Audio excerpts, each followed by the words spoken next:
जंगली वृक्षों के दरमियाँ एक सेब के पेड़ के समान नजर आता है मुझे मसीह, सारे संतों के बीच में तू। परम प्रभु परमेश्वर पिता को महिमा और बड़ाई हो। आइए हम आज का मनन के लिए भजन संहिता का पुस्तक उसका 48 अध्याय देखेंगे।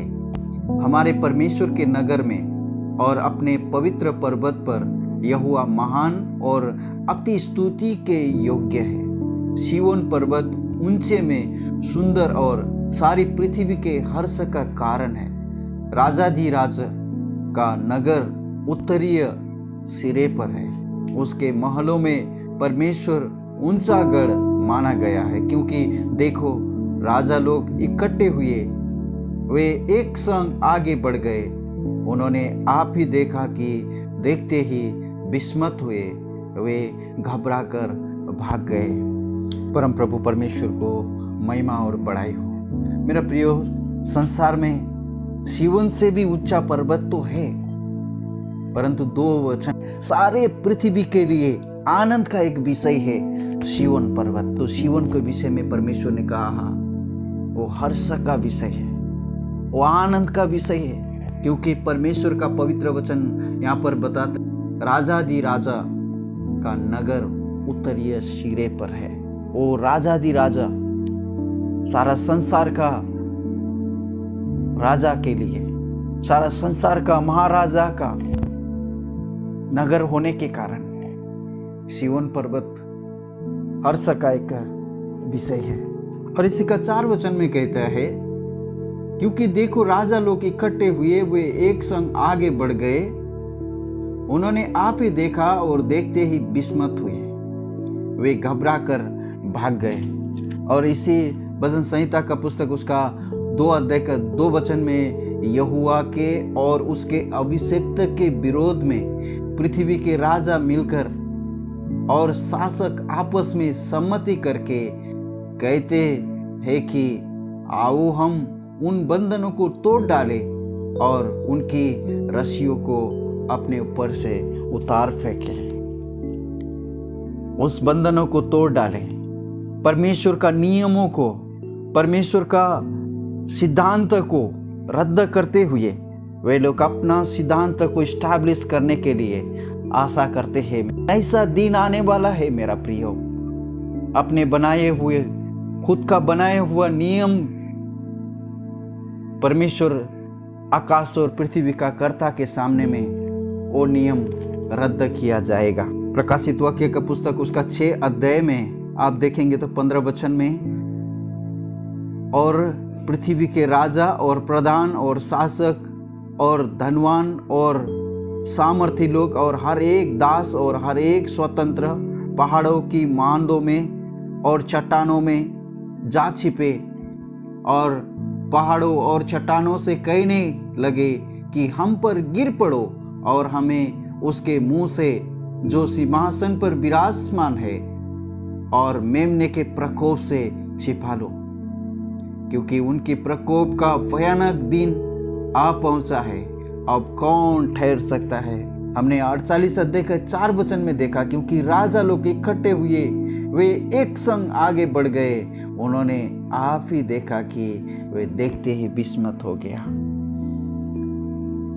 और जब हम जकरिया का पुस्तक उसका 14 अध्याय में हम देखते, सुनो यहोवा का एक ऐसा दिन आने वाला है जिसमें तेरा धन लूटकर तेरे बीच में बांट लिया जाएगा, क्योंकि मैं सब जातियों को यरूशलेम से लड़ने के लिए इकट्ठा करूंगा और वो नगर ले जाएगा और घर लूटे जाएंगे और स्त्रियां भ्रष्ट की जाएगी। नगर के आधे लोग बंधुआई में ले जाएंगे, परंतु प्रजा के शेष लोग नगर ही में रहने पाएंगे। तब यहोवा निकलकर उन जातियों से ऐसा लड़ेगा जैसा वो संग्राम के दिन में लड़ा था। मेरा प्रियो, यरूशलेम के बचे हुए लोगों के लिए, इस्राएल के लिए परमेश्वर स्वयं लड़ने वाला परमेश्वर है। उसका सारे अधर्मिकता को, परमेश्वर का पवित्र वचन कहता है कि इस्राएल का सारे अधर्म को दूर किया जाएगा। परमेश्वर आप ही उनको छुटकारा देंगे। मेरा प्रियो, आज का जो इस्राएल का कठोरता है, उस कठोरता को परमेश्वर एक दिन सारे कठोरता को मिटा दिया जाएंगे। क्योंकि जब हम रोमियो का पुस्तक उसका 9 अध्याय में हम देखते हैं, इसलिए हम क्या कहे, ये कि अन्य जातियों ने जो धार्मिकता की खोज नहीं करते थे, धार्मिकता प्राप्त की, अर्थात उस धार्मिकता को जो विश्वास से है, परंतु इज़राइल जो धार्मिकता की व्यवस्था की खोज करते हुए उस व्यवस्था तक नहीं पहुंचे। किस लिए? इसलिए कि वे विश्वास से ही नहीं परंतु मानो कर्मों से उसकी खोज करते थे। उन्होंने उस ठोकर का पत्थर पर ठोकर खाई।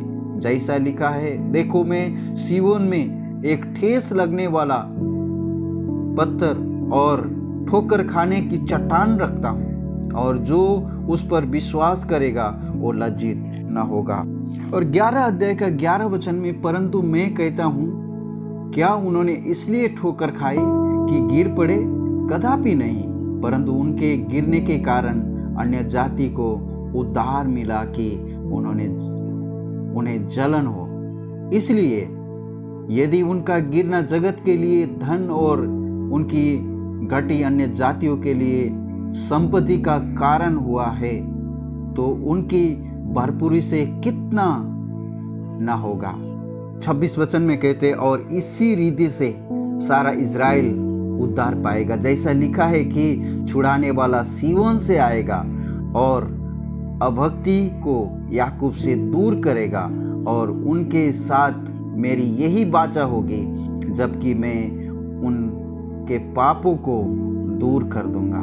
परम प्रभु परमेश्वर को महिमा और बड़ाई हो।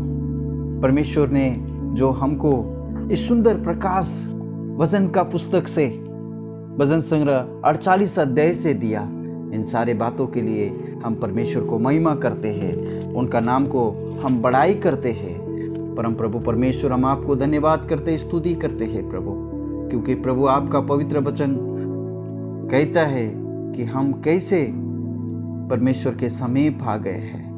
भजन संग्रह 48 अध्याय का उसका 13 वचन में, उसकी शहरपनाह पर दृष्टि लगाओ, उसके महलों को ध्यान से देखो, जिससे कि तुम आने वाले पीढ़ी के लोगों से इस बात का वर्णन कर सको, क्योंकि ये परमेश्वर को सदा सर्वदा हमारा परमेश्वर है, वो मृत्यु तक हमारी अगुवाई करेगा। हालेलुया। परम प्रभु कितना महान है प्रभु परमेश्वर पिता। आज हमको जो अवसर मिला प्रभु वचन को, परमेश्वर पिता, आपका लोगों को वर्णन करने के लिए हम आपको धन्यवाद करते, स्तुति करते। आप दया कीजिए, अनुग्रह कीजिए उन सभी लोगों को जो कोई इस आवाज़ को सुनकर आपका महिमा करेंगे, इस आवाज़ को सुनकर अपना जीवन परमेश्वर को समर्पण करेंगे। प्रभु आप दया कीजिए।